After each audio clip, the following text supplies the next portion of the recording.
Public Library. I'm Connie Doherty, I'm Head of Adult Services here, and I am so pleased to once again welcome back Mr. Elliot Wilhelm for a preview of Hollywood's biggest night of the year.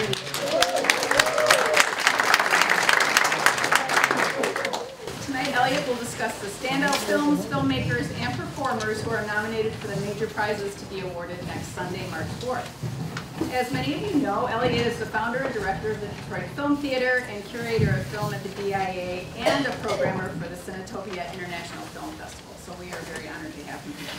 I'd also like to say a huge thank you to the Friends of the Detroit Public Library for sponsoring this program and so many other great programs that we could not present without them. So if you're interested in becoming a member of the Friends, there are envelopes in the back, information about the bookstore and how to donate items. And we ask you that you silence your phones or turn them off, preferably for the duration of the program. And now it is my great pleasure to present Mr. Elliot Wilhelm. Thanks, everybody, and thanks, Connie. Can you hear me? Yeah? Well, I can fix that. I can turn this off if you want. I'm always amazed. I get invited here every year, and there are all these people here to talk about really to analyze an event that hasn't happened yet. And it's all kind of like the Sixth Sense. It's trying to figure out what might happen. But it's really an excuse for us to get together and talk about movies. Movies that we've seen this year, movies that we didn't see this year. I didn't see one of the 9 nominees. Yep, that's right. That's right. You can throw stuff at me. It'll come out at some point. Although enough people have talked to me about it, I feel like I've seen it, which often happens. But that's not good enough. I'm going to see it by Sunday, next Sunday, in time for the Academy Awards. But I've seen a lot of movies. I've seen a lot of great movies this year that were not nominated for Academy Awards. But it's kind of surprising, and please excuse the frog in my throat. You don't actually have to excuse it, but try to ignore it. I'm surprised at how many good movies I've seen this year. And as I say that, I realize that I say that here every year. I think, at least I don't know about you guys, but I tend to say, oh, you know, I mean, movies are just getting homogenized, and they're all the same, and they're all superheroes movies, but they're not all superheroes movies. And even superheroes movies are not all superheroes movies.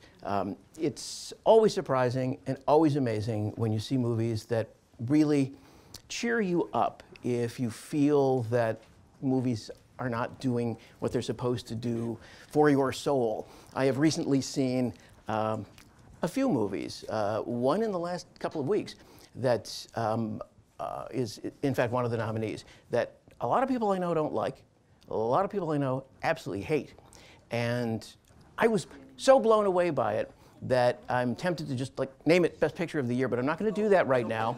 And I'm not going to talk about it right now. We'll talk about it as the evening goes on. What I'm mainly interested in is I don't want to lecture you. I do a lot of lecturing. And what I'd like to do is talk to you about what you've seen. Is there anybody here who's a really bad citizen like me and has missed any of the 9 pictures that are nominated? Oh, look at this. I feel so much better. But let's start out with talking about the thing that I just talked about. And it doesn't have to be about the movie that I just mentioned because I didn't tell you anything about it or what its name is. But is there anybody in the room who saw a picture? It doesn't have to be one of the 9 nominees. Because one of my, I think, 2 or 3 favorite movies this year was not nominated for Best Picture. And it is a movie that played in commercial theaters. I'm not talking about films that you have to go to some place like the DIA to see. You know, very, very difficult to do. And by the way, if you still haven't seen the Academy Award nominated shorts, you've got a few days to see it. Did a lot of you see them? Yes. You're Oscar folks. That's great. I recognize some of you. But we're having 1,000 people at every show, so it's hard to recognize everybody. It's more popular this year than ever before, which is a very encouraging sign to me, because these are movies that are not made by well-known filmmakers. Most people don't even know what the plots of the films are going to be, which in this year's program has generated a serious amount of stress in the audiences that have come because of one film in particular, and that's understandable. And if you want to talk about that, I'm happy to talk about the response that audiences have had to it. And my own response when we started showing the shorts this year. Movies do plug in to our central nervous system, and they do plug into current events, and they are not simple escapism, no matter how much we think they might be. A film that might sound on the surface like simple escapism, a movie like The Shape of Water, is in fact touching a lot of people very deeply. I have a discussion group. Is anybody in my group? My Northwestern Highway group, that's all I'll call them. But I have a group of people who I have a film discussion with once a month. We select 2 films, and I love them. They're wonderful people, but they are cranky. They are professionally cranky. They're also really smart, but they're skeptical, and they tend to be very much, and they're going to be watching this on TV, so I'm dead. But they often, and I do this too, I'm guilty of it sometimes, tend to show what I would call a genre bias. If I tell them that I want them to go see a superhero movie, and I just told them to go see Black Panther, for example, or the film that I'm going to mention now, which is Guillermo del Toro's The Shape of Water. What's it about? Well, it's about a woman who falls in love with an amphibian sea creature from the Black Lagoon, and actually they fall in love with each other, and you'll love it. No, they don't want to go. Well, guess what? They loved it. And during the discussion, people started crying based on their own feelings, their own memories about things. And as we talked more and more about how the movies worked, and they realized that the 2 central performances in the film, the creature and Sally Hawkins, were both characters who did not have the gift of speech. And they had to act as people acted in silent films. And it's integrated into the plot, into the story. It's anything but a silent film. It's filled with magnificent sound effects and music and everything that a great fairy tale should have. But they give performances that hark back and send our memories back to another era, even if we didn't live through the silent period. I didn't. Most of you didn't, I assume. But you've seen silent films, and you know what they are and what they were, and people tend to think of them, certainly young people under the age of 60, tend to think of them as old-fashioned and black and white with exaggerated acting styles, and there's nothing there for me. The Shape of Water is interesting in a lot of ways because it's a throwback in a sense. I mean, the creature is a throwback too, but there is so much in it that touches on other movies that we may have seen or loved as kids. That joy, it's not surprising that that joy comes from the filmmaker himself, Guillermo del Toro, who grew up watching the same kind of trash that I grew up watching in the 1950s, but never considered it trash for a minute. When I went to see horror films made by Universal Pictures, which is one of his favorites, films like The Creature from the Black Lagoon or The Incredible Shrinking Man in say, the 1950s, I was thrilled by them. I was 7 years old, 6 years old, but I was thrilled by them and carried away by them and wanted to see more and more monster movies. And they became part of me.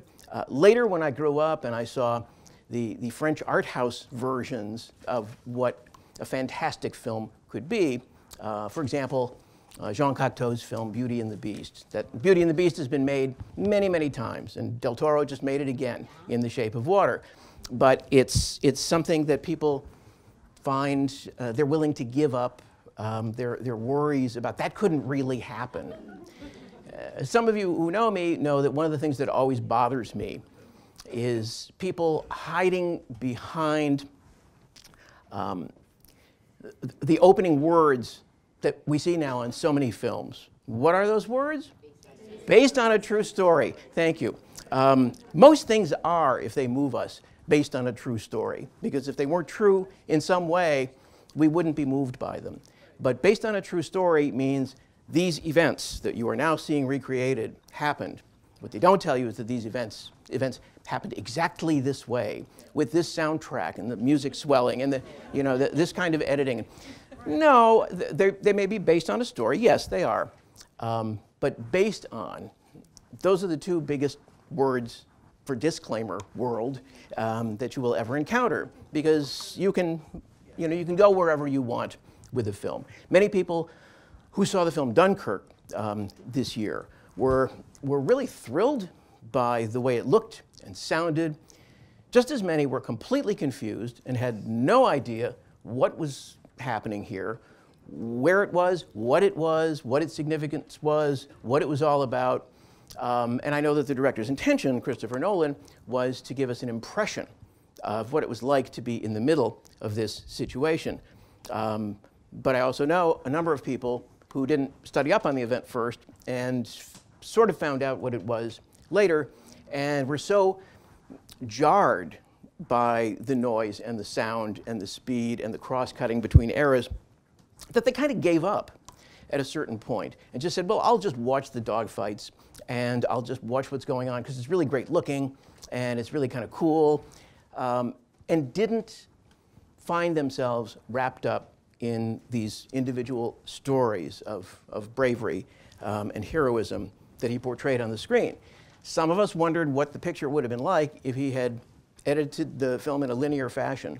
Would the performances have been believable? Would they have been poorly written? Would they be cliches? Is this kind of sort of Cuisinart editing something that turns the film into a Guernica, say, a work of art that stands outside of those considerations? Or is that what makes it great?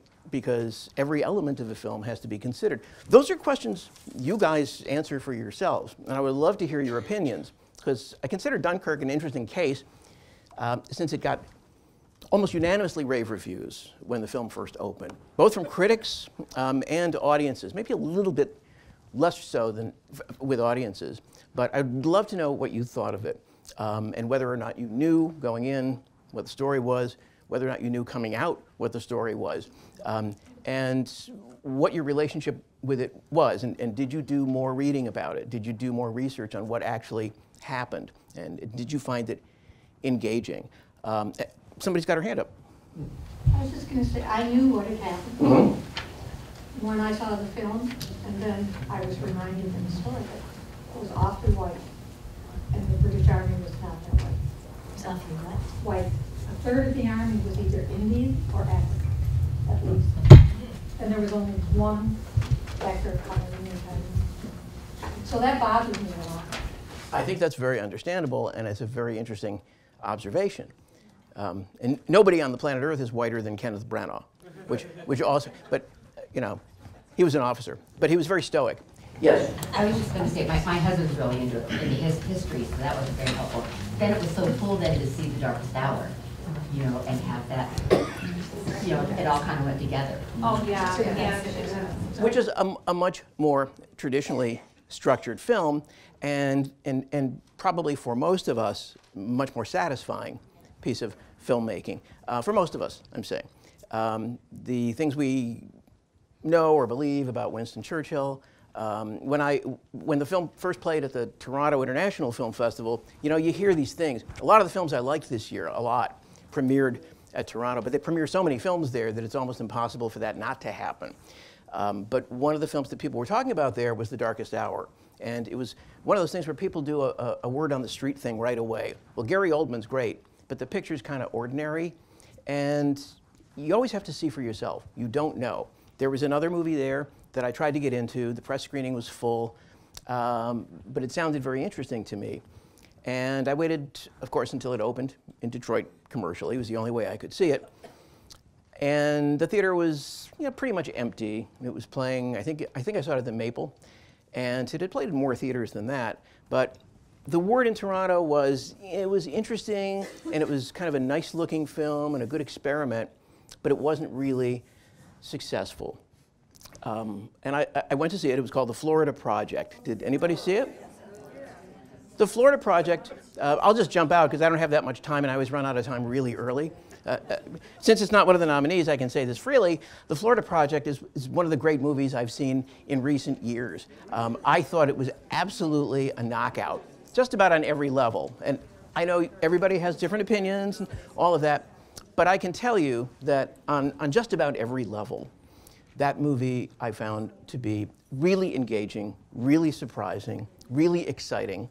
I thought the performances by everybody were great, but they didn't feel like performances to me. I just got in into the film and into the idea of making a film on the fringes of a place like Disneyland, and using Disneyland as a metaphor, but I never felt that the metaphor was really hitting me over the head so much that I couldn't find myself bound up in these stories. When I discussed it with my group, there were people who said, well, why didn't she just get a job? Why didn't she just pick herself up by her own? These are interesting questions, but when you talk them out, it's indicative of the fact that there's a Disneyland that we all live in, and there's a reality sometimes at the fringes that isn't nearly as simple as we tend to wish it were. One of the biggest questions my group had was, gee, how did the kids get into Disneyland at the end of the movie? And I don't want to give anything away if you haven't seen it yet, but I thought it was extraordinary. Willem Dafoe got a nomination, an Oscar nomination, for his part as Bobby, the caretaker of the motel, the seedy little motel, doing his best to try and hold up a kind of decency in a place that was almost a society in complete and total collapse. Somebody who didn't do anything particularly heroic, except minute by minute, he did. I think maybe the most unforgettable movie moment of the year for me was when he saw this old guy talking to the kids and realized that this guy was probably some sort of predator and couldn't exactly prove it, but went over to him and confronted him and was protecting these children as much as he could. And he couldn't do all that much. But in the little world that he had, which is what the movie comes down to, your corner of the world is what you've got. And what are you going to do to make the world a better place? You may not be able to stage a revolution, but you may be able to do a few decent things in the place where you are. I thought it was remarkable. And the fact that it wasn't nominated for cinematography, that little kid lead actor wasn't nominated, she is pretty amazing. These things, in my youth, would have driven me crazy. And I would have told everybody to boycott the Academy Awards from now on, because this is an injustice that is absolutely outrageous. Somebody tells me that the Florida Project isn't as good as The Post, I'm going to punch them out.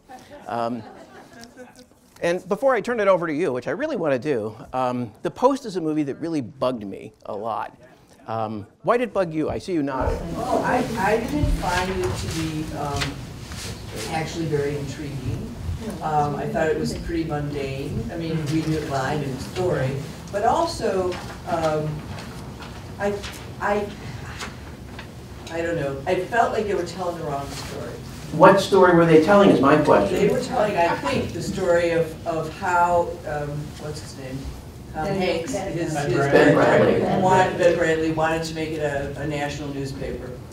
And so they're fighting to get this story, but I thought it was going to be more about the papers, and it wasn't. And I was disappointed in the performances, I was disappointed in Meryl Streep's performance. It just didn't come together for me. I thought it was pretty, like I said, mundane. And I think my feeling was that, you know, I was surprised. I'm telling you, I haven't seen the movie we just talked about, the Florida Project, but it didn't stay very long. And but my feeling was, and a lot of people's feeling was that should have been nominated. And I thought, well, maybe that should have been nominated instead of the Post. I just feel like the Post was nominated because of its relevance, yeah. I want to take you home with me, because I couldn't agree with you. Well, you wouldn't like it. Yeah, you wouldn't like it. But I couldn't agree with you more. And what, to me, is the issue is that it's so many movies that it isn't any movies. It tried, so I mean, if I asked everybody in this room what the picture was about, with, you know, just one topic, you would all say something different. Some of you would say it's about Daniel Ellsberg and the publication of the Pentagon Papers. It's about Katharine Graham having to make this really difficult decision in a world that was in turmoil. Some would say it's about the demise, eventually, of actual print journalism and the lack of that we feel now. Others would say it's about how many Xeroxes Ellsberg had to go through in order to do the paper. There are so many different aspects of that era. Freedom of the press, of course, and there's a good speech in it about freedom of the press, which is a good speech, but it needed a better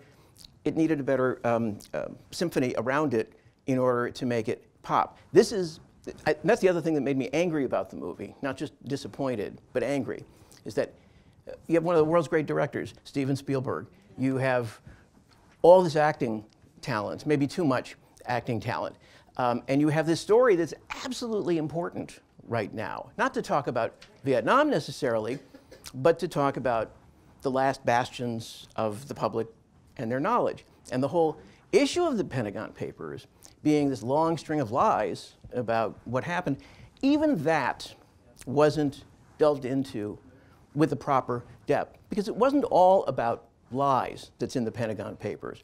It was about people who had a lot of people made really bad decisions using belief systems that were flawed.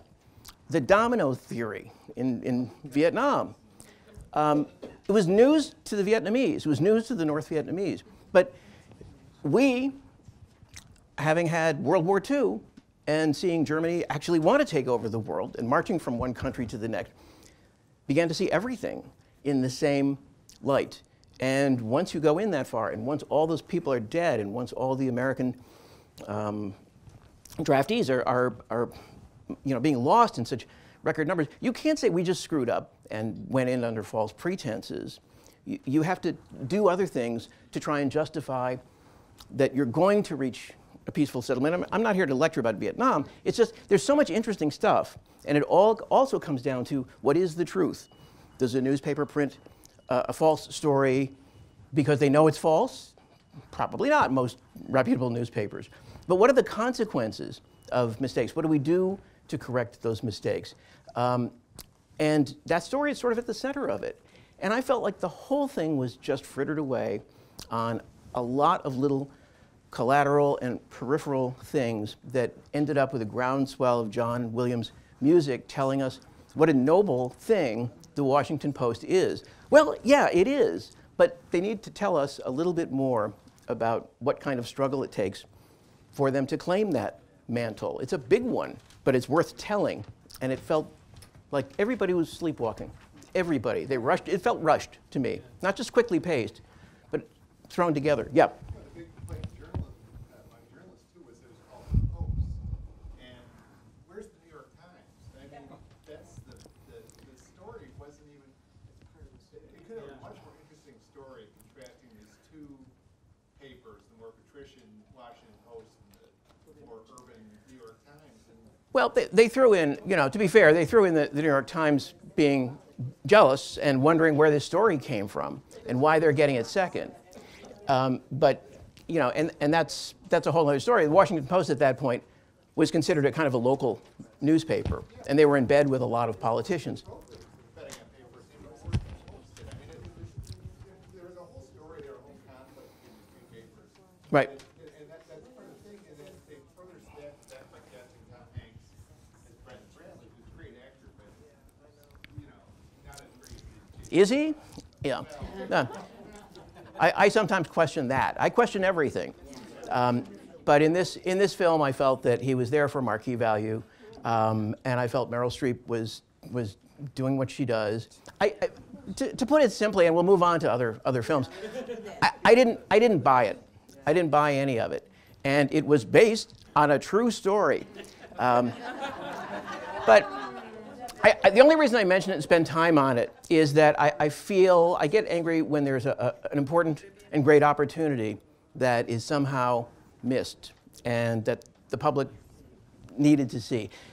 That movie will be made again. And if you want to see a newspaper picture, a recent one that knocks you out, I think Spotlight is the one. If you haven't seen it, go back and see it, and you'll see all of these debates really taking place about what newspapers do. But The Shape of Water, tell me, who in the room thought it was just a silly, dumb monster movie with a lot of water in it, and a little bit more sex than you might find in an ordinary picture? But I thought it was so predictable that I knew what was going to happen. Yeah. I'd read the story before, years and years and years ago. It may not have had the same name, but if you read science fiction and fantasy, it's an old story. Well, I saw it before too, and that was the creature from the Black Lagoon, but he didn't get the girl. But he came back later and started He grabbing. didn't get the girl either, but there were a lot of similar things. We don't know if E.T. wanted a girl. We don't know that much about E.T., but therein lies another tale. I read the trees were dead In which? in the story I read. Oh, in the story you read, it's quite like there's a lot of interesting science fiction and fantasy literature out there. A lot of the movies that are made from that stuff tend to be Hollywoodized and turned into something that is quite predictable. Yeah.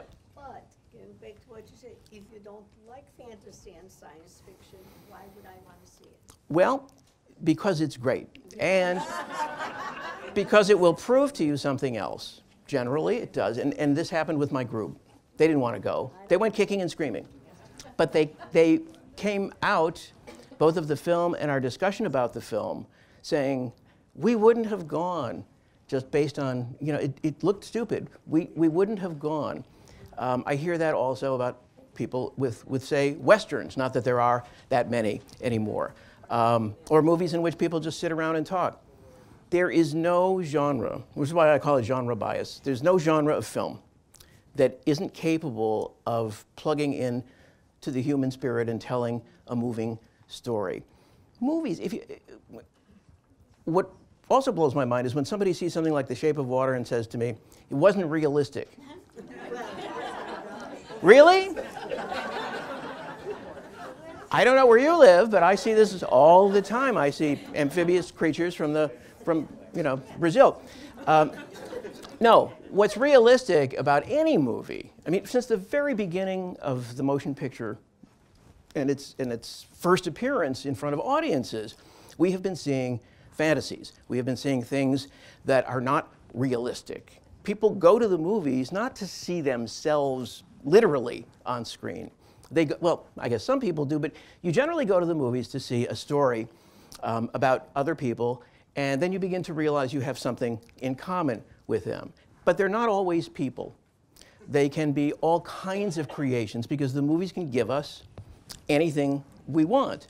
One of the best pictures I saw all year, one of the most surprising, really terrifying, insightful, and funny, and unforgettable, I spent 4 weeks thinking about it, was called Get Out. Get Out might be seen by some people as not realistic. It's probably the most, it's more realistic than any documentary I've seen this year because it's about attitudes, in this case racism, and perceptions, and people pretending things aren't a certain way when in fact they are a certain way, and taking it to extremes, yes, but in this country there have been times in our history, and some would say there are times right now when the things that happen in that film are exactly not far-fetched. They might be far-fetched to some audiences that are extremely insulated from the world and how other people live, the kinds of fears and anxieties that other people have about things like racism. But there's the old saw, which I've always had to live by, and everybody does, I guess. I can't stop you, whoever you are in this room, and it's going to be somebody in this room, or the library, or the whole Metroplex area, from being racist, from having racist ideas and having racist beliefs. I think there are people who have all kinds of weird sexual, issues and stuff. My feeling is, just don't act it out. Just if that's it, fine. Cure yourself of being a racist somehow. But if you can't, and one of the things that we see in Get Out is that most people can't, you don't have to embrace it. You don't have to be proud of it. And you don't have to act it out every day. Speaking of the Vietnam War, Lyndon Johnson was an old-time racist from, Democrat from the South. But, we hear Nixon's tapes. Johnson was, like, he could expletive deleted Nixon under the table any day. What did Lyndon Johnson sign in 1964, the Voting Rights Act, which is probably the most important piece of civil rights legislation. And, you know, did he want to do it? I don't know. Did he believe it? I don't know. But he did it, and he probably did it for, you know, expedient reasons. He probably did it because it was going to, you know, prevent something bad from happening, or it was, I don't know if he did it out of the courage of his convictions. Most people don't care, because keep it to yourself, but do the right thing. Richard Nixon, speaking of, listen to his tapes and you won't believe what's coming out of his mouth, and it's in his mind, of course. He signed some of the most important civil rights legislation in this nation's history, but he didn't want to. But afterwards, he was proud of the fact for about half an hour until he started drinking and talking about, you know, what he was forced to do. But in Get Out, we see a naked situation in which our absolute worst paranoid fears are, as many people know, absolutely true. And I don't mean all your paranoid fears are absolutely true, but some of them are. You can be paranoid, but somebody can still be following you. And to have a film that is that insightful and that confident to be able to be funny at the same time, it's actually a horror film, a true horror film about racism. In its way, much more powerful, in my opinion, than 12 Years a Slave, which is an important historical movie. I'm not saying you have to pick one over the other, but to tell a story like that in contemporary terms and put it together as a romantic thriller almost, that surprises us at every turn. I think the inventiveness and daring and success of that movie is really astounding. And the fact that it came from a Hollywood studio is mind-blowing. And the fact that it played in commercial theaters and made money is amazing. And that it's playing on HBO every night and people can, you know, go home and watch it. So, you know, in a year in which that happens, and a year in which you cry at the end over a sea creature falling in love with Sally Hawkins, who I always had a big problem with. Sally Hawkins annoyed me. And it was just a personal thing. It was just a personal thing. Yeah, I take my actors very, very seriously. In this movie, you talk about somebody being perfectly cast. Suddenly you see her and you say, my God, that's what's been wrong. She's been speaking all this time. And I don't like her voice, and I don't like her delivery, and I don't like her annoying cutesiness. She was born to act opposite Chaplin. She was born to be a silent actress. And in this film, she's so heartbreakingly good in her close-ups, and I feel never overdoes it, never makes it cloying. There's so many things I love about The Shape of Water, including the fact that we're clued in right away that this is going to be far more frank in terms of adult sexuality than any fantasy movie that you've ever seen. There are so many aspects of it that I think are interesting and surprising and progressive that I'm thrilled by it. And Del Toro, whether you know all of the references he throws into other movies or not, is not that important. If you do, it adds a little more fun to it. But he does something that makes it feel more pure. We go to the movies constantly now and see computer-generated imagery and computer-generated characters, generally played by the same actor who plays computer-generated characters. That's sort of what he does. But now you can do that. And I remember seeing The Creature from the Black Lagoon as a kid, which was the source material for The Shape of Water, and thinking, gee, it's a guy in a suit. But it's kind of a cool guy in a suit. You know, you kind of like it. And he moves like a person, and he's crazy about the girl. And even in 1953, there are a lot of there's scenes with it. Creature is swimming underwater, and Julie Adams, the girl he's crazy about, is swimming above him. And there are these point of view shots of the creature looking between her legs. And kids in the theater, you know, like 5 and 6 years old, don't quite get it. They will in a few years. But it's very strange for a picture from Universal Pictures from that era. And I know that Del Toro wanted to recreate that eroticism, but with a little bit more of a upfront attitude that today's movie audiences might latch onto and say, okay, I'll watch a fantasy film because this isn't so fantastic. All of these characters are people that in some way I know. What he did with The Creature, Doug Jones plays him, is just that. Doug Jones plays him. It's a suit. He puts, instead of all the computer-generated imagery that you can do now, he put the guy in a suit. It's beautiful makeup. He worked a long time on getting the eyes right and the gills and the face and all of the movements. But he wanted that kind of simplicity, in a sense, about these two actors. He wanted them to be on the same wavelength. He wanted them to not be able to speak, and he wanted them both to be physical beings. Because when they embrace, as they do often in the film, and particularly at the end of the movie, you have to feel the weight of this character. One thing, if you watch a lot of computer-generated imagery, it's magnificent what they can do now. But if you watch somebody like fall someplace or grab something heavy, it kind of feels wrong. It just doesn't feel right, no matter how well they do it. And here, you get actual, I'm not saying his makeup was human flesh, but you get people touching each other. And that had more of an impact, even when he ate the cat. And, you know, she couldn't be absolute. I mean, we all have to face this in our marriages, right? There's something that person on the other side of the table does that drives us absolutely bonkers, just drives us absolutely crazy.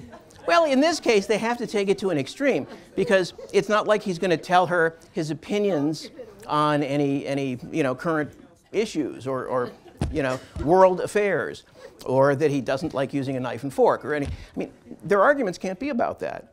Instead, he just eats the pet cat because he's hungry, and that's what you do if you're an amphibious creature. She's not thrilled about it, but, you know, every relationship comes with a few compromises that you have to do. And the movie gives us that.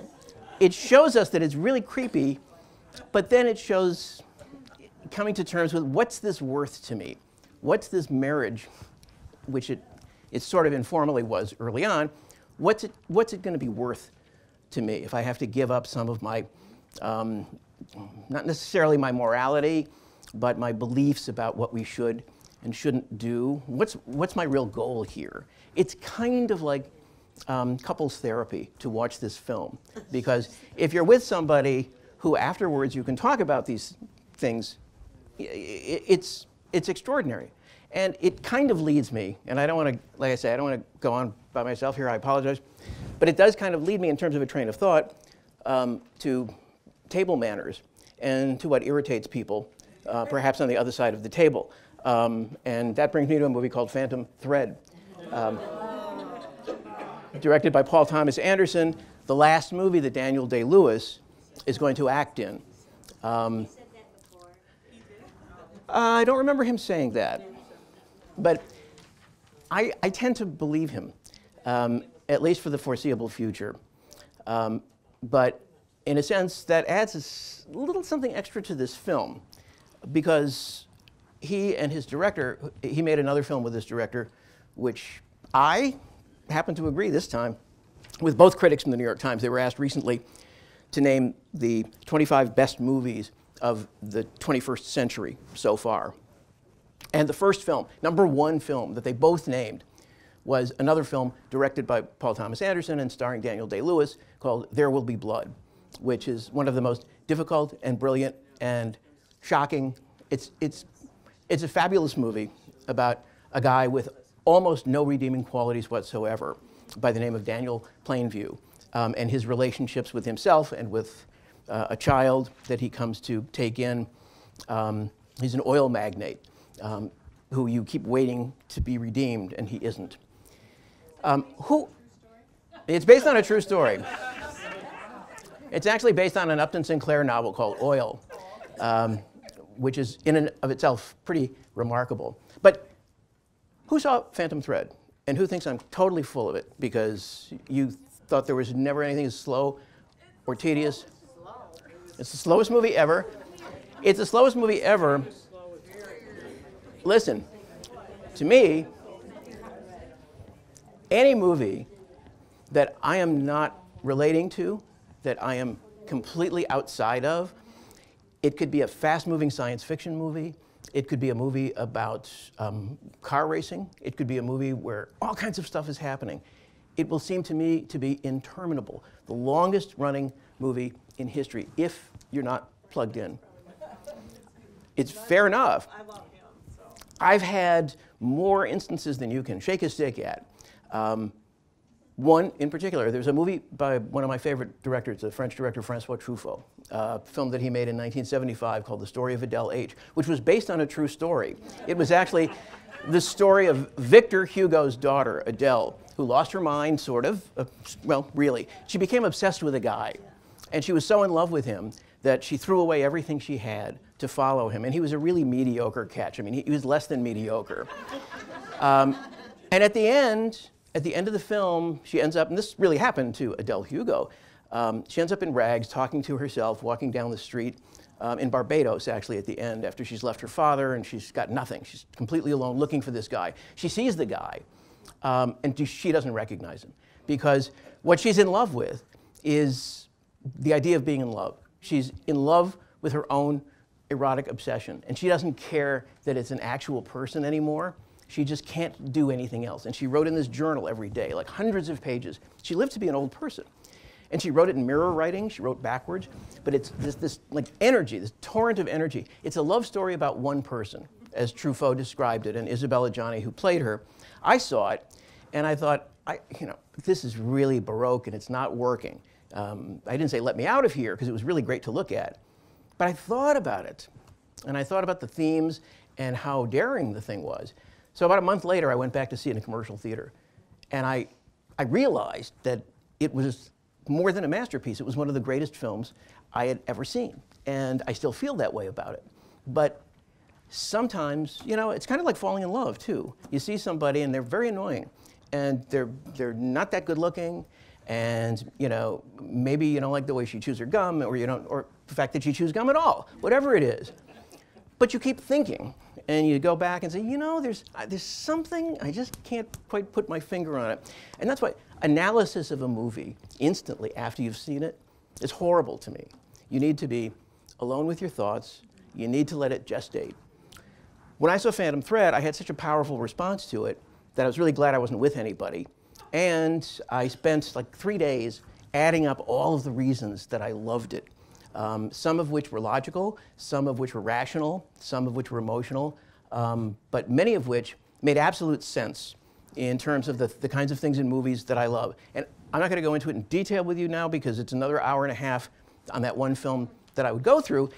Suffice to say that nothing in the movie, in my book, was accidental. It wasn't intended to be boring. It was intended to be a story told in a different way, and a love story told in a different way. The first movie I've ever seen about first love story about Munchausen by proxy syndrome. If any of you have heard of this, it's a very bizarre thing in which you attempt to bring somebody either to the brink of death or just short of the brink of death, and then heroically rescue them. And generally you do that without the knowledge of the person who you've poisoned, knowing that you've poisoned that person, and then that person coming back for more. That's a very simplistic way of describing what happens in the film, but it's about moms, which is the phantom thread of the title, and the impact that mothers have, and about the creative process, about a guy who makes dresses. But this guy who makes dresses, when you see it, just keep in mind something. The man's name, Daniel Day-Lewis plays, is Reynolds Woodcock. And he has a wife, eventually in the film, she becomes his wife, named Alma. All filmmakers, Paul Thomas Anderson and everybody, every filmmaker in the world, will tell you that there is one universal thing that all filmmakers revere, and that is Alfred Hitchcock and Alfred Hitchcock's cinema. This film is about Alfred Hitchcock and his relationship to art, his relationship to craft, his relation to creativity, and his relationship to food, and his relationship to trying to control women around him, his fetishizing of all kinds of things, his appetites. It's a completely new movie if you see it in the light of not somebody who's crafting dresses, which you may or may not care about. I sure don't.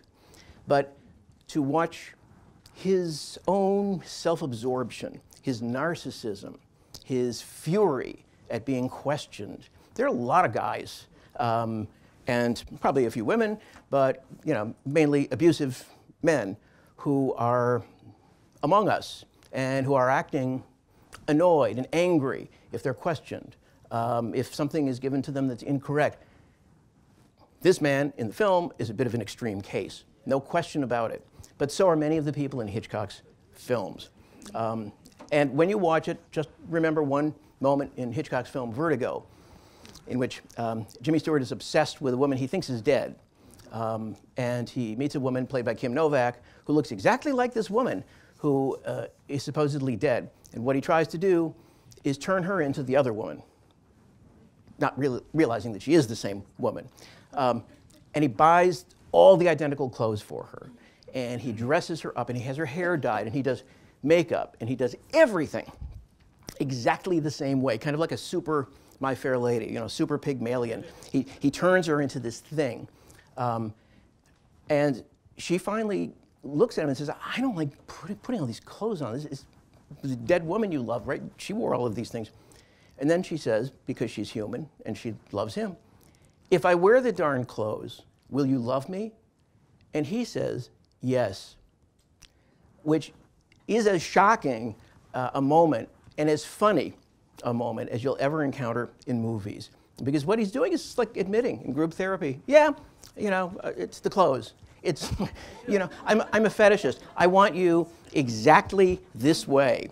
And I'm not going to go to bed with you unless you're wearing this, unless you look like this, unless you do this, only on a very high-toned level. Phantom Thread is a kind of recreation of all of that through a mother who, as he says in the film, my mother taught me craft, the importance of craft. And then he sort of drops it in terms of emotional bonding. You've got a person, again, as in his character in There Will Be Blood, who is not necessarily the most likable person in the world, but is kind of worth your time to investigate whether or not this has some bearing on the world you might live in, or at least some people we know might live in. But I digress. Yes? Can you just maybe comment on, I guess I stumbled with this a little bit, the sister's role in the movie. Is that, she's amazing. She cleans up, she offers. She's an enabler, and she's also pissed off. I'm not going to go into more detail, because I know there are a lot of you who haven't seen it. But I will tell you about the sister's character. She plays it very well. Yeah, that she's also very jealous and very protective of Reynolds. And there's a woman who worked with Alfred Hitchcock for his entire career by the name of Joan Harrison. She was his producer. She was also a person who arranged all kinds of things for him and became sort of his protector and procurer in a way. If Hitchcock were really, promiscuous, which he wanted to be, but didn't have the nerve to do it till the end of his life when he became extremely disabled from alcoholism and started raping his actresses, or trying to. Joan Harrison was the woman who was competing all the time for the attention and the kindness of his wife, Alma. Alma was the person who actually proofread his scripts, made suggestions, actually made the films what they were behind the scenes. He never gave her credit. She was his cook in his eyes, and if Alma's pâté wasn't on the set in time for him to go to work, then Alma was a real problem, but they were highly codependent. But these relationships aren't necessarily, that. But you wonder what makes creative people often so mean, or is it the other way around? And what are their backgrounds? And what are these things that we want to see in terms of who we find? You wonder sometimes when you see a couple, how did they find each other? How the hell did they find each other? They're perfect for each other. I hate them both, but they're perfect for each other. And in this film, you see one answer, and a lot of it has to do with food. And a lot of it, the other thing I'll tell you, the last thing I'll say about Phantom Thread, don't be afraid to laugh, because the movie is a comedy on a very dark level, as many of Hitchcock's were. And it's got one of the great comic endings of all time, but you may not be laughing unless you're with me. Yep. Can I ask one more question? Oh, yeah. What threw me was this man is an incredible control freak, I feel like.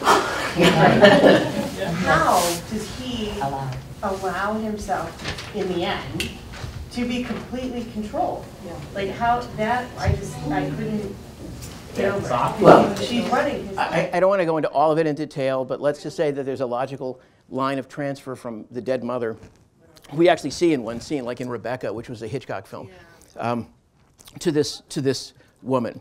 And she offers him things that he never got from anybody else. There are a lot of people in that position who are never stood up to, and she does. And she knows when to act hurt and when to be a victim. He's the ultimate victim. If you've ever known anybody who does nothing but look for reasons to be victimized during a conversation and say, well, then I'm not going to say anything at all if you're going to feel that way. The nuclear version of that is this character in this film, because you just know when somebody's buttering their toast at the breakfast table and you hear the scraping sound, you know without seeing Daniel Day-Lewis what's coming next. Do you have to? And where is that going to go? All right, let's talk about something else. And I'm going to stop talking for a minute because I'm getting hoarse. Who saw a movie we haven't talked about yet that they loved? Uh-huh. Loving Vincent. Oh, Loving Vincent. Okay, well, one at a time. What did you love about Loving Vincent? I felt like I was inside the painting. The movie you're describing, not everybody will know the film, but it's one of the nominees for Best Animated Feature Film. And it consists of something like 65 or 70,000 actual cells of animation, like many older animated films do, but they're all hand-painted in oil. And it's about Vincent van Gogh. I'm from the DIA, I'm supposed to say Vincent van Gogh. And it's done in his style. If Vincent had been, an animator, his film would have looked like this. And most of the backgrounds and rooms and settings where the scenes take place are based on his actual painting, based on a true painting. So it's there. And it's kind of speculation on a portion of his life. The film is really, in a way, not based on a true story, but it's what might have been the motivating factors in Van Gogh's life at a certain point. And I know a lot of people who absolutely love that film. Yeah. We showed it at the DIA and had something like 4,000 people in 2 days. We only showed it for 2 days, and then it had a nice long run, and I see that it's been nominated for an Oscar. I have mixed feelings about it, but yep. I was just going to say, it's on TV, you see it on TV, but I think it really, that's how I saw it, but it should be seen on the big screen. Yeah, absolutely. If you're going to see it, it's great to see. Let's see it before Sunday. You know what?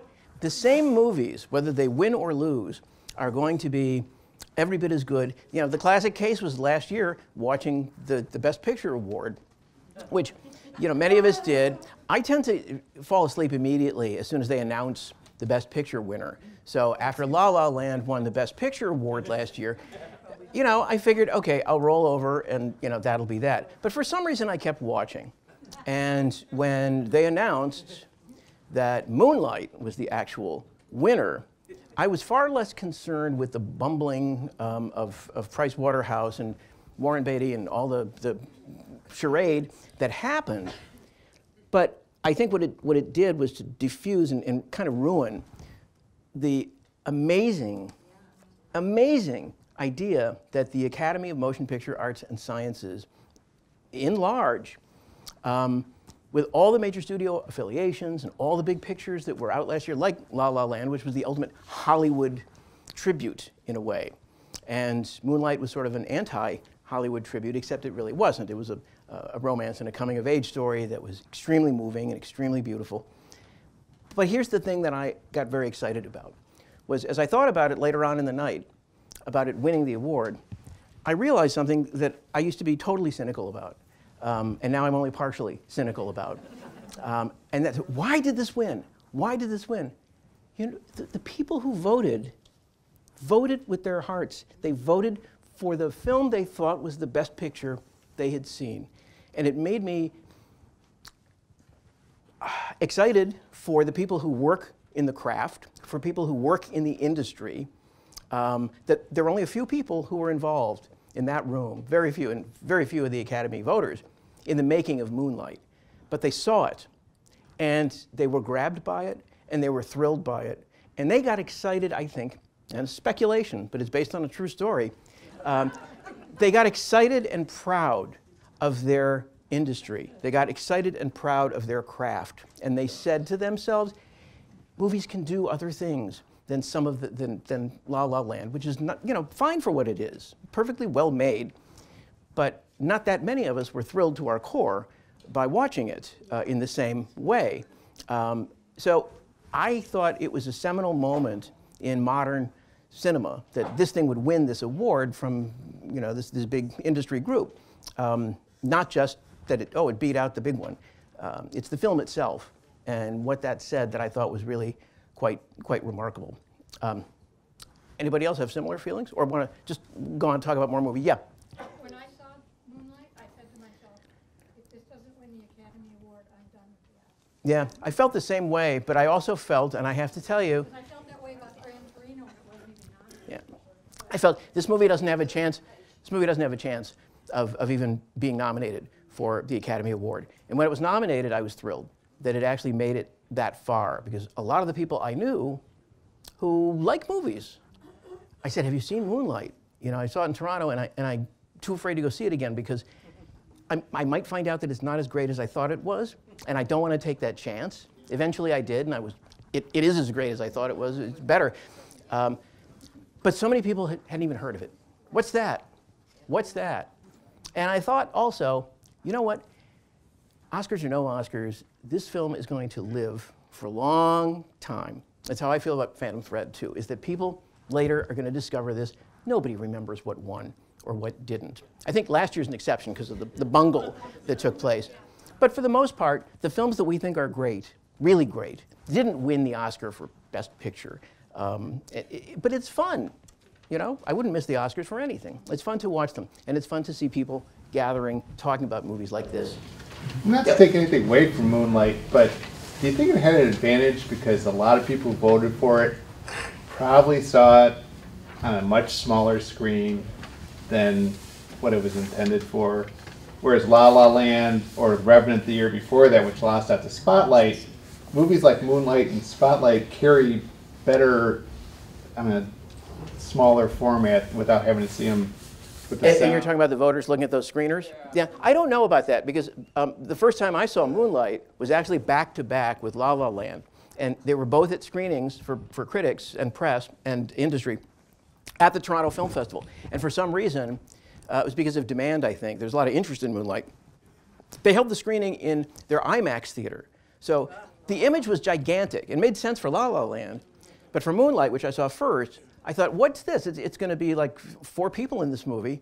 And why do they need this? It's going to ruin the movie. It's not going to be intimate anymore. Just the opposite is true. It's visually astounding. It's amazing how the film looks and what it does in terms of landscape and how landscape becomes a character in the film. And I'm not trying to take anything away from it as a film, but I'm saying it seems like often, especially lately, these smaller films keep being out the big picture, and maybe it's on their own merit. Right. But I just worry sometimes that they're not awarding the film as an experience and as an art form of the size and the sound. Well, those things are all very different, and just to you know, take it one step further, you could probably, this might be a good time to do it, is to compare in some ways how absurd it is to nominate some of these films opposite each other and say which one of these 2 movies is better. One of them being, say, Dunkirk, which is clearly about size and spectacle and impressionism in a sense, and another being Lady Bird, the film that Greta Gerwig directed about a mother and a daughter in a relationship that is going to be so familiar in many different ways to so many people, not only daughters and mothers, but a whole lot of daughters and mothers, in which to me, there wasn't a single false note. There wasn't a single false move, which I was so happy seeing these real characters be allowed to be on the screen. Tiny little moments in the movie, like the lead character seeing this house she wanted to live in. And instead of, oh, I'd love to have, whatever it is in this house, and I can see, what did she said, if I lived in this house, I would have snacks upstairs all the time. I'd have my friends over and I'd serve them snacks. And I'd say the snacks are going to be on the second floor. And I'm flipping out because this kind of writing, it's like what a kid would say. I mean, a kid's fantasy is something you can't predict. And a Hollywood screenwriter can't just say, oh yes, I want to be a princess and I want to have. No, sometimes it's about snacks. And you know, it's a tiny moment, it's a throwaway moment, except it's not a throwaway moment. And you watch the mom being furious with her and just uncontrollably angry. But you see how much they love each other and how much they depend on each other and how the arguments and the anger don't ultimately add up to much. They change things and they change the way the story unfolds, but it's a tiny film about small things that happen to real families, and it is done without compromise. It's done with brilliant acting, brilliant writing, and Greta Gerwig, her first film as a director, an absolute knockout.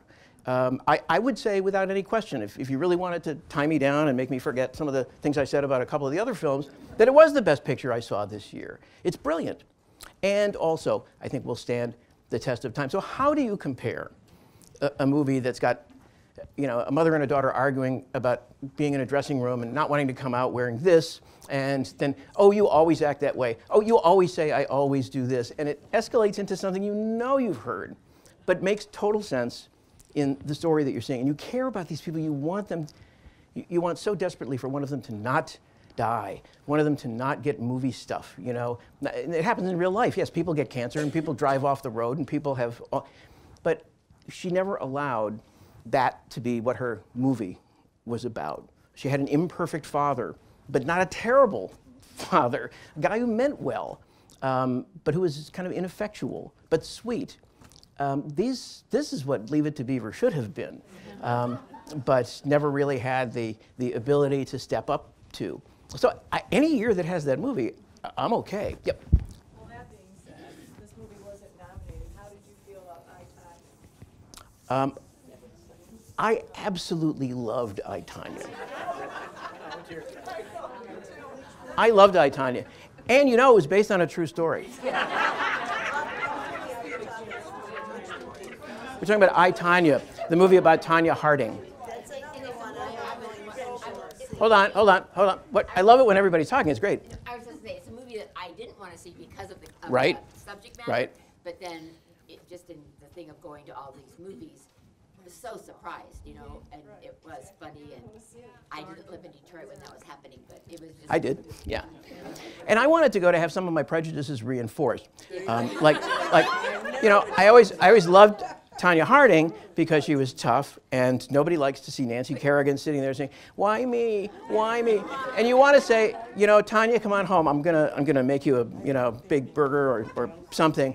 But the film paints a really logical and believable portrait of someone who truly hung out with the wrong people and got herself into a situation. And it's also about class, because the media believes and everybody believes what they want to believe about Tonya Harding. I did. And she comes up on screen at the end of the film. And you see her mother, of course, Allison Janney, who'll win the award just because of the character and the parrot. You see Tonya come out at the end of the film, not the real one, but before that. And she said, all these different people victimized her. All these people did this to me. And then she looks at the camera and then you did. And of course, what are we going to do? How much research are we going to do? It was a movie that was told really in snappy fashion, and it was cool the way they put the comedy into it too. Absolutely, it's a, you know, it's got great potential for comedy, and the film didn't blow it. Right? How do you Well, I, Tonya's a real story. Yeah. I know it's a true story. Yeah. I was in court when her husband was assigned to the boot camp here in Fulton County, much to our shame. And they just got their knuckles cracked. That was it. Yeah. And she had a representative there and was giggling insanely through the whole thing. So it was not, in my opinion, I found her presence insulting. I think it's insulting to make a film over her.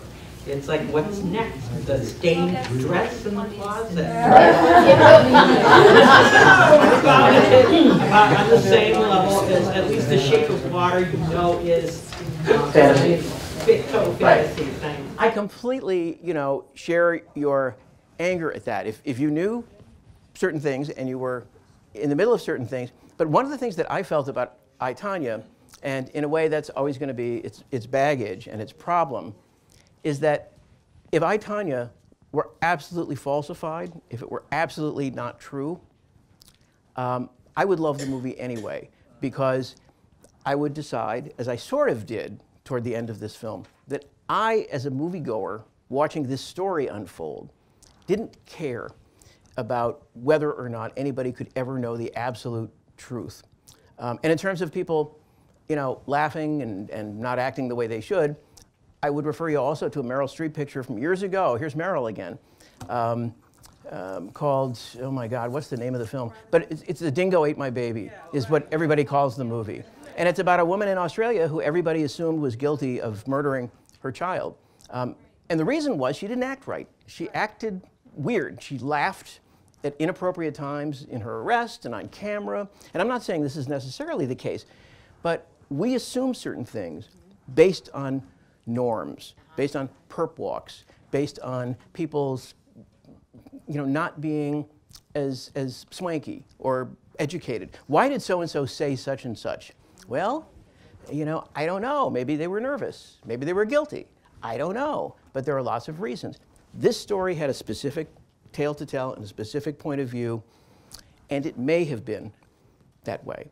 It may not have been, but it may have been. But as a fable, even if it were not true, I got caught up totally in how the story was told and what was happening on screen. And as far as her mother, you look at her with the parrot and you say, okay, Allison Janney's a great actress, but they're kind of going over the top now. This is too much. Then at the end of the film, you see the newsreel, the old footage of Mom. And first of all, she looks exactly like her, and there's the parrot. And I said, okay, I'm done. I love it. That's it. They had me easily, But I'm not trying to disrespect. No, that's all right. Yeah. I have a friend, well, he's not really a friend, but I know somebody who is involved in movies and has a certain image. And that image is universally embraced. And I know this person for, like 35 years, and they're all wrong. Yeah. The guy's a real jerk. And, no matter what you do, it's not gonna help. And I'm not saying anything about the movies. It's just the image can very often be very, not there. If they would have billed it as an I wish version, or this could be the truth, maybe, have another drink of vodka. Yeah. Then it would.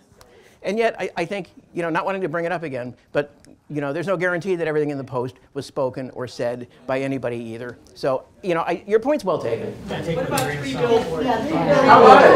Now, what did you think of that?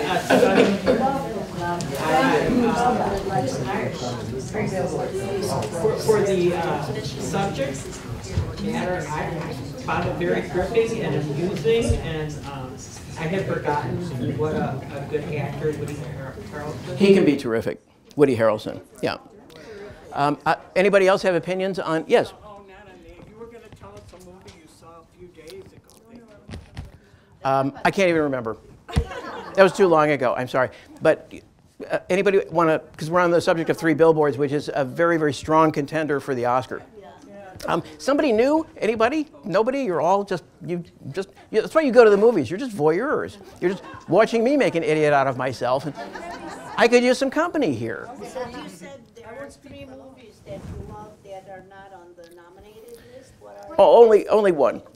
That was the Florida Project, which I mentioned before. But I'm absolutely crazy about many of the films on the list. In the back, yes. Just getting back to I, Tonya, regarding. Okay, but then we gotta wrap that up. Yeah, real quick. I mean, they had a most spectacular effect I've seen in the last 10 years where it looks like Margot Robbie is actually a world-class figure skater. Any idea how they did that technique? Did they superimpose CGI her face on a figure skater? Because she's doing triple axels and she's spectacular. Yeah, part of it is CGI, part of it is the old trick of cutting to an actor doing something that looks absolutely impossible, and you don't realize that you're not actually seeing their face, you're seeing editing, and somebody does an incredible stunt, and then you see, you know, George Clooney get up off the ground and say, "Whew, that was tough." And yeah, it was tough for the editor. You know, it's a combination of those things, and our wanting it to be true. Yeah, sir. I saw a movie that looked like the studio pulled it as fast as it was released, was Last Flag Flying. And I thought, I liked it because it was an anti-military movie. Not a big military fan. I thought Bryan Cranston really carried this movie.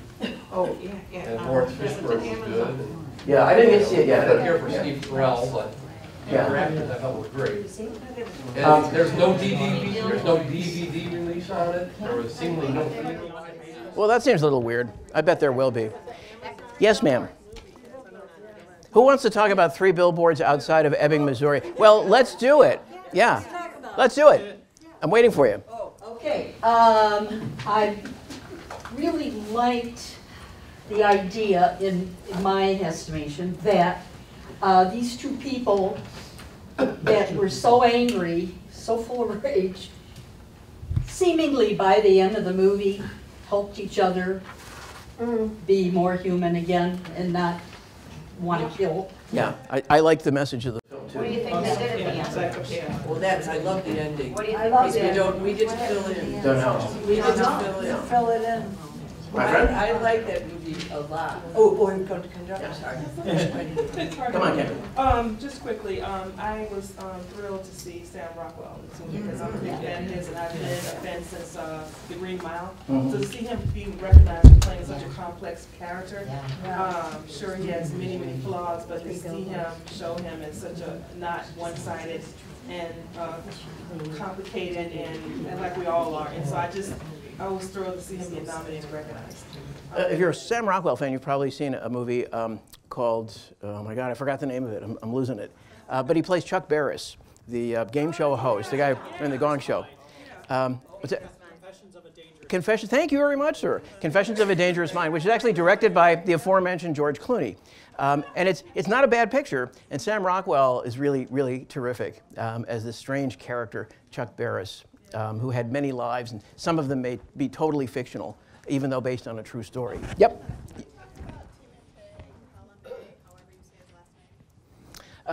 In Call Me By Your Name, I thought he did a fine job in the film.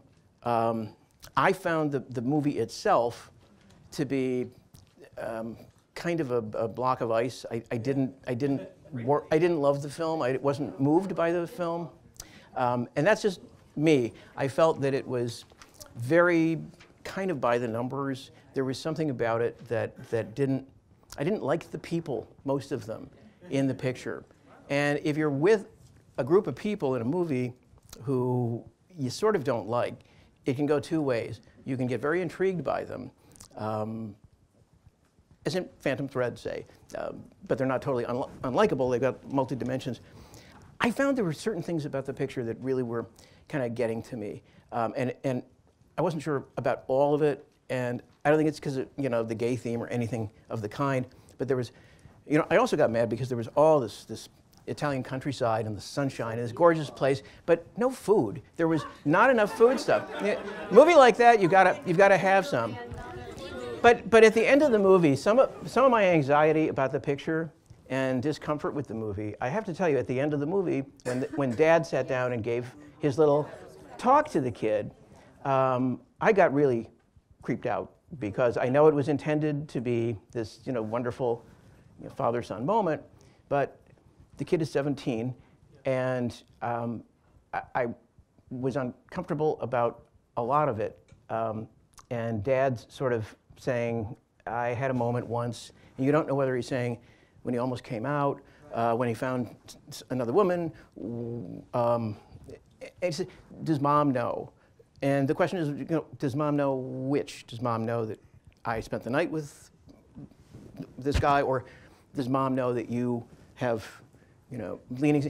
I felt the movie was trying to be very compassionate and moving, but I didn't buy it. I didn't. It felt like, to me, like a stereotypical idea of what people think of that they're going to go to a foreign film, and that people live differently, that there's all this naked flesh, and that people have, you know, in this case, guys have, you know, half their clothes off, and there's a Robert Mapplethorpe poster on the wall. You know, we sort of get the idea of what the deal is, but it takes forever to get there. And it almost felt like it was something from the late 60s in which we're first being introduced to movies on this theme. I found that movie interminable, actually.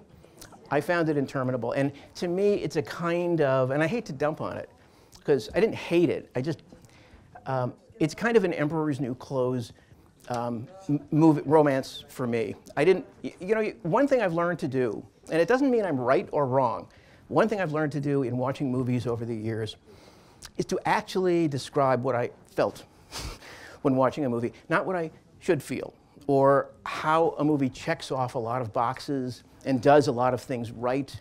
Did it make you happy? It's like going to an incredibly great restaurant, you know, with a tasting menu, and you've spent $500, and you know, Henri is bringing you the you know, quail egg with the, you know, quinoa. Do you like it? Or, you know, did you just do this? Do you remember what it tasted like? Did it make you happy? Did you get pleasure? Did you get joy out of it? And on any level, that picture, I kept trying to find some reason to really like it. And you know, Army was, whatever his name was in the film, yeah, but I can't remember his character's name. He annoyed me so much that I could barely contain myself. And I just, you know, I didn't like him. And so ultimately, I thought it over, you know, what was it that's bothering me? And I just felt that the picture kind of cheated and wanted it in 20 different ways. And at the end, when he makes the speech about his 17-year-old son, you had a wonderful time. I'm really glad that, you know, if it had been a girl, and he had been saying this to his 17-year-old daughter about, you know, this wonderful experience in the summer, I don't know if it would have seemed as progressive as it does to a lot of audiences here. It kind of bugged me, because it's a kid, you know, it's a kid. Yep. I will say it's not based on a true story, it's based on a book, and the book is really good, and the book is like 90% up in Elio's head. So I think it's hard, it doesn't always translate to the film. And Oliver, Armie Hammer's character, is supposed to be 23, and Armie Hammer in real life is like 30-something. So I think, because I was talking to a friend about that it feels a little, the age difference feels a little creepy. They're not meant to be as far apart as they appear in the movie. And translating a novel to screen from the point of view of someone who's supposed to be young is a really tough thing to do well, as anybody who has ever thought about what a movie of Catcher in the Rye would look like. I mean, there's a reason it was never allowed by its author, and will probably never be allowed by the author's estate. There are some things that you just can't bring off. So, no, I didn't hate the picture, and I like the guy's last movie called A Bigger Splash with Tilda Swinton, which did have a lot of food in it. And, you know, I wanted something, and that wasn't there. In the back, yeah. I didn't hear your input on 3 Billboards. Yeah.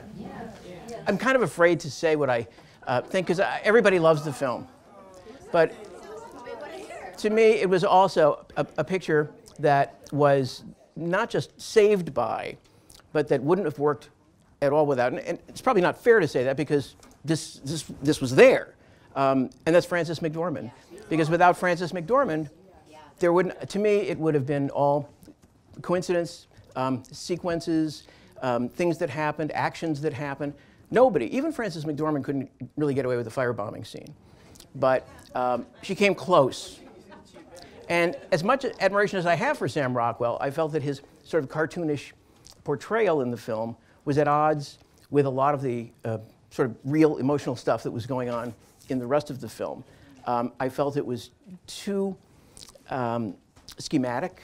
You know, when Woody Harrelson was revealed to have his situation, it just felt like I wanted to watch it play out. Nobody in the film, and I guess this is the way I'll put it, nobody in the film felt to me like they were doing anything spontaneously. They all felt like they were following some sort of pattern that had been laid down for them called a script. And that's a personal thing.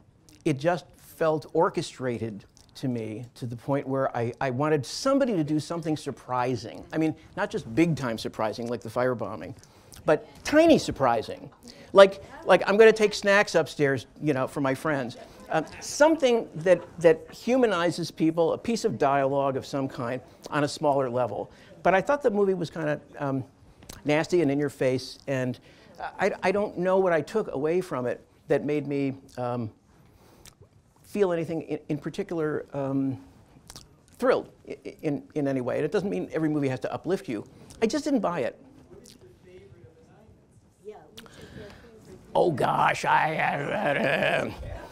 of the 9 that were nominated, I really, it's a tie for me between 3 pictures. And that's The Shape of Water and Lady Bird and Phantom Thread. Yeah. I have no idea who's going to win. What's that? I think the number of nominations, 9, will fracture the vote so that Dark Horse will win. That can sometimes happen. That can sometimes happen. I'll give you my instinct on what will win, based on my sort of past knowledge of, and you know, 99% of the time I'm wrong about these things. I was surely wrong about Moonlight last year, because there's a huge difference between what you want to win and what you think is going to win. And it doesn't mean you think a terrible film necessarily is going to win. But I'm curious, what do you think might win? What do you think will win? I've only seen one of them, two of the movies. Mm-hmm. So. Okay, 2 of them. Okay. Pick one. 3 Billboards. And what would you like to win? That's okay. That's fine. Now, somebody who's seen more, like close to 9. Yep. Now, what do you think will win? And what do you think is the best picture? Shape of Water on both counts. Can I ask you about Richard Jenkins real quick? Sure. What did you think of his performance? Did you love it? Yeah. I did too. Yeah. Richard Jenkins is an amazing actor who we've seen in lots of different kinds of parts. Yeah, but his character was so sweet and so rich and so human that he becomes, you know, an important element in that movie. He's not just a gratuitous character. We're talking about The Shape of Water now. Yes, sir. Can you comment on Denzel? I didn't see Esquire. Yeah. Yeah. I know it's available. I think it's available on some cable systems now. I didn't see it, and I'm sorry. Yeah, so I can't comment. But he's a great actor. Yep. I don't know. I haven't seen that either. Yeah, The Greatest Showman. But the audiences love the movie. Audiences are crazy about it, and that very often happens. You look on Rotten Tomatoes, and you'll see the critics thing is one way, and the audience thing is another way. Anybody else have anything either to say about 3 Billboards, or want to tell me what they think will and should will? Which do you think will win? Speaking of movies that weren't nominated, my dad's a big Agatha Christie film fan, and he loved Murder on the Orient Express. Why wasn't that nominated for anything in any category? Possibly because everybody thinks they've seen it at least 3 times in previous incarnations. And I think, you know, even if it's very different, audiences still, or voters rather, for the Academy, would like to be able to see something original. That's why they traditionally don't vote for sequels, except in very rare instances, like The Godfather Part 2. But occasionally, they will. And they very rarely, for the top award, vote for science fiction or fantasy, no matter how well received it is by critics, which I think is the biggest obstacle to The Shape of Water taking the big prize, and what leads me to believe that it may very well win almost everything, and then the big prize will go to 3 Billboards, which the industry and critics love, and is a movie of quality that audiences are responding to. And I'm not, you know, the person to stand in the way of that. And I could never hate anything that Frances McDormand was in. Yes, sir? Don't you think the voting has been altered by one of the 9 movies? No.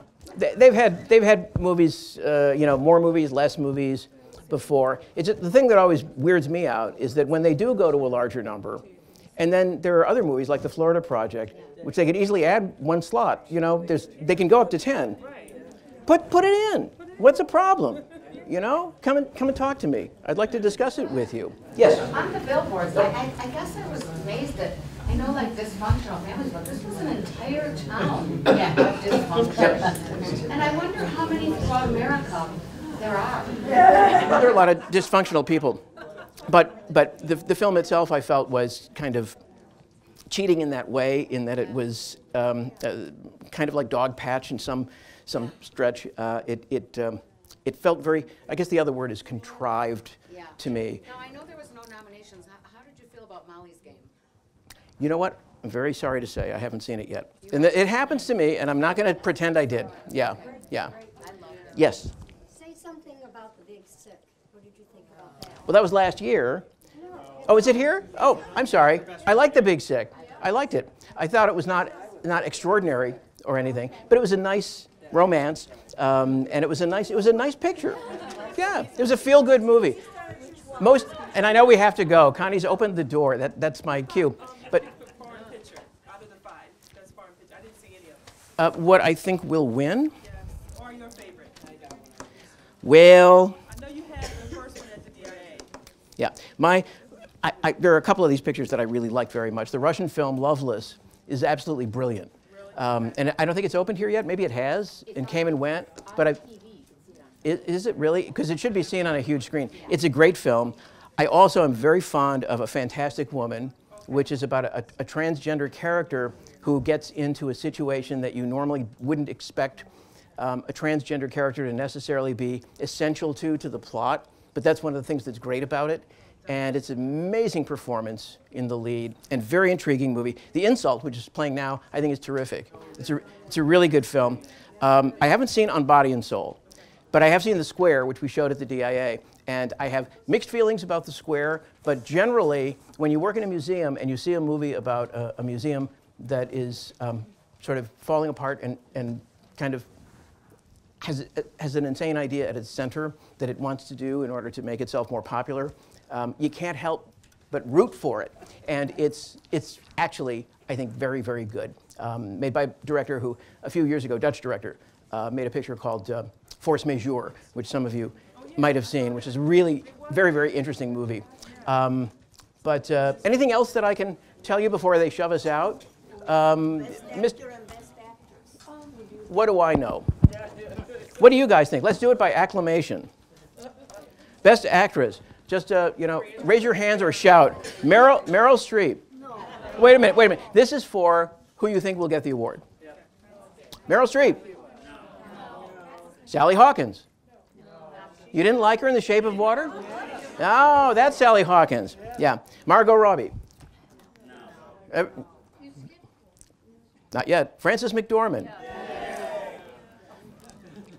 Saoirse Ronan.